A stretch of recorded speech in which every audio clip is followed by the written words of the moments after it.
Hey guys, so here we are ready for instructions for our next week, the week beginning with Monday, May the 4th. Any Star Wars fans, may the 4th be with you.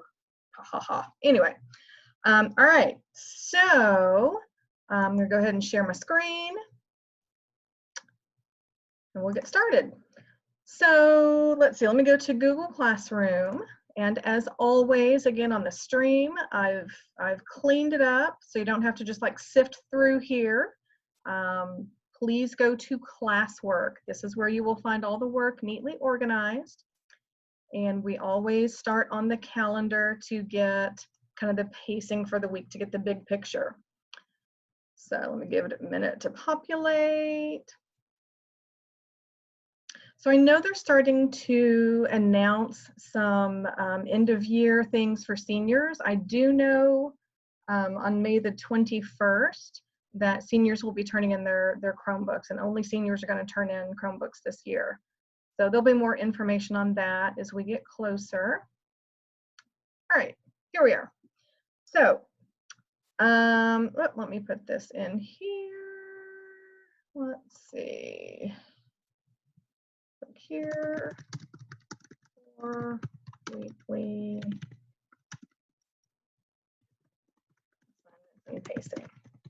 All right, so this video is what will be right here linked into this word here. It will be an active link, okay? So I don't have much for you this week because we're getting to the end of the year, and honestly, if we were in class, we would be getting into AP testing, and I think it actually would have started this week. I know it's been pushed back a little bit.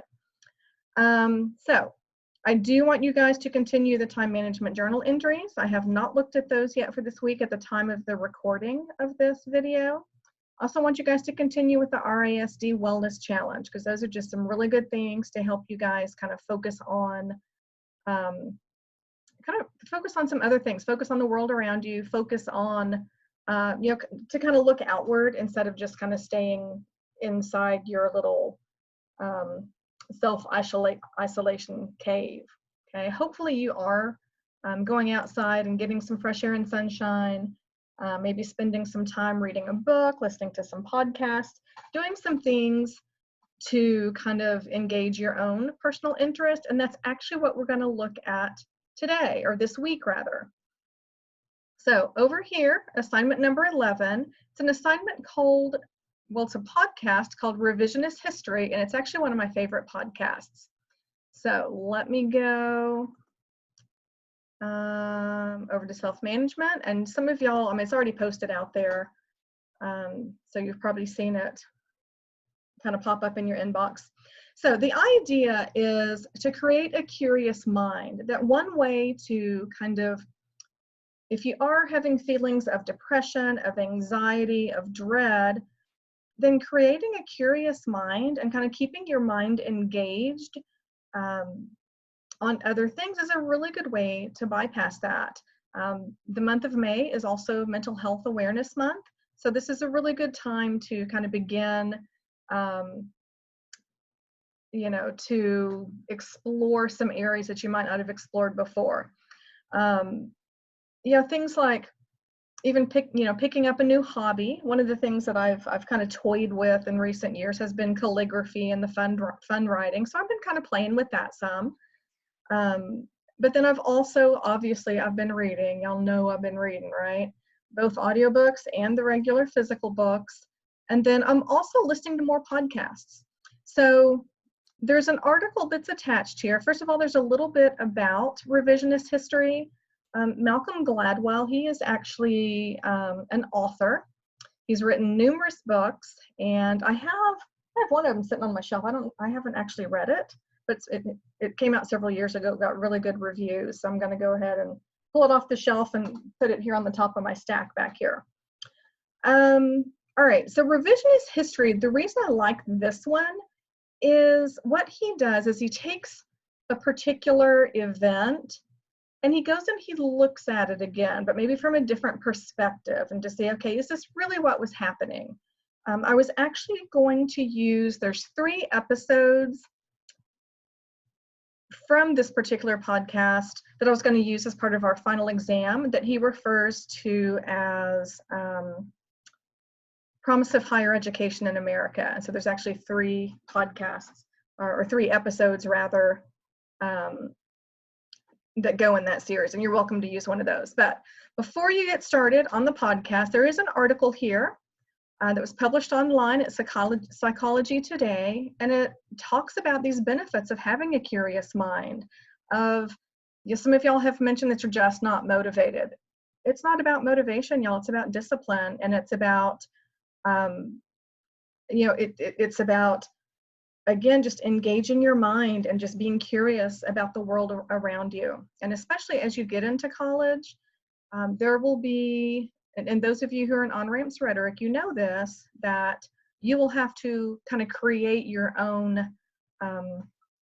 research opportunities, if you will. But your professors won't necessarily say, write an essay about what courage means to you. Okay, it's not going to be like that. It's going to be, well, just using on-ramps as an example.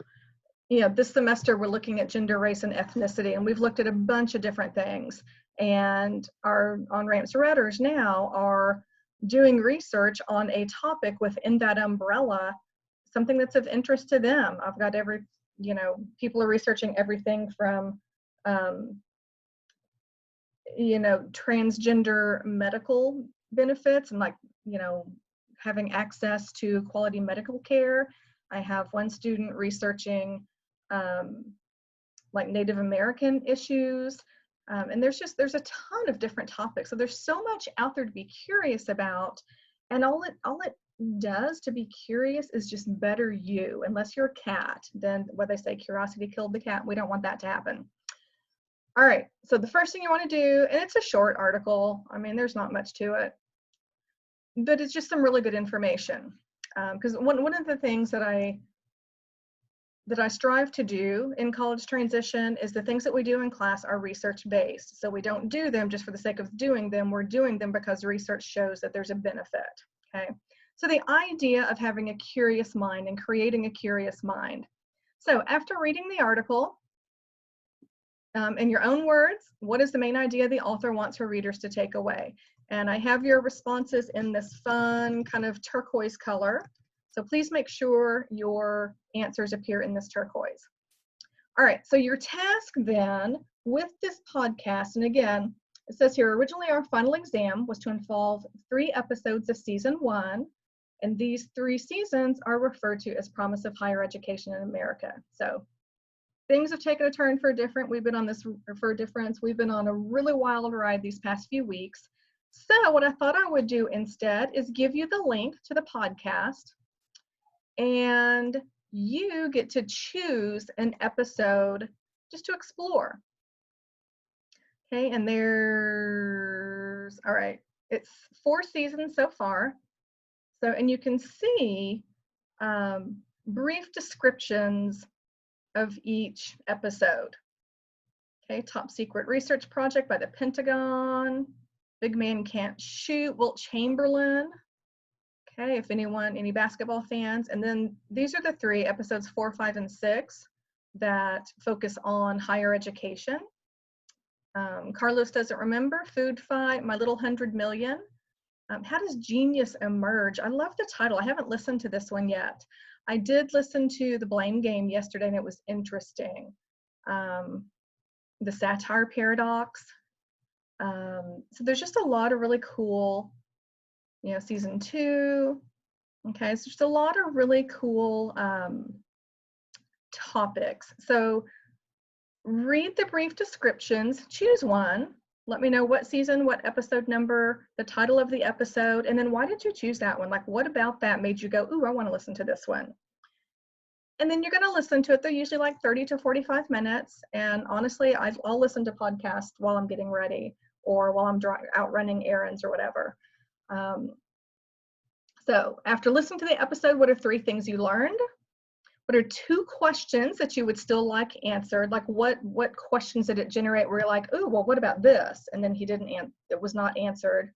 And then finally, what's one aspect of the episode you enjoyed? And that can go so many different directions. And then finally, refer back to why you chose this particular episode. Did it meet your expectations? So if you're thinking, oh, I chose this episode because I wanted to learn more about Wilt Chamberlain as a person. Did you? Okay, did it meet your expectations? Why or why not? Okay, and so again, this is just a way um, to increase your curiosity, to feed that curiosity, um, and just, something a little bit different. Like I said, I was planning on using this as part of our final exam. We're not doing final exams, so I thought I would just kind of let y'all go out and explore instead of me saying, hey, look at this one, give you guys some freedom there, that freedom of choice. So let me go ahead and stop sharing. Oh, and then of course, once you finish, you will turn it in. You'll mark it as done. Okay. Some of y'all, I know you're still working on the sleep from last week. I think about half of you have turned it in overall in both classes. Let me stop sharing. And I do hope that y'all are doing well. Feel free before the end of the year to pop on here and say hello or goodbye, as the case may be. I will say there are some times where I'm going to be involved in, like this Thursday and Friday. I know my office hours are going to be kind of wonky. Friday, I'm actually going to be at the school, working in my room, packing some things up. Thursday, I'm doing some stuff for seniors. And I'll have it on the calendar, like if I'm not going to be available, if I won't be here for my office hours. But feel free to pop on, say hello. I see you guys just kind of working away in the background, and I appreciate it, but I do miss you guys. So I hope you're doing well. We're going to get through this, y'all. Life will return to normal. I don't know what it will look like, but we'll get back to some sense of normalcy. So have a wonderful weekend and a great week, and I look forward to next time.